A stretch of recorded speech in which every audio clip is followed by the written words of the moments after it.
ఆర్మూరు పట్టణ శివారులోని గాంధీనగర్లో గల ఆక్స్ఫర్డ్ పాఠశాలలో ప్రాథమిక పాఠశాల విద్యార్థులు రెయిన్ డే వేడుకలు నిర్వహించుకున్నారు.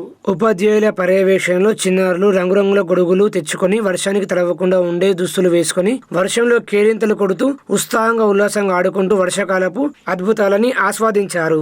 ఉపాధ్యాయులు చిన్నారులకు ప్రయోగాత్మకంగా పిల్లలు వర్షాకాలంలో సరైన దుస్తులు ధరించి అనారోగ్యానికి గురి కాకుండా ఉండడానికి తీసుకోవాల్సిన జాగ్రత్తలు వివరించారు. ఇంటి వాతావరణాన్ని పరిసర ప్రాంతాలను పరిశుభ్రంగా ఉంచుకోవడం వల్ల, వ్యక్తిగత పరిశుభ్రత పాటించడం వల్ల విష జ్వరాలకు లోను కాకుండా ఉంటామని వారు పిల్లలకు సూచించారు.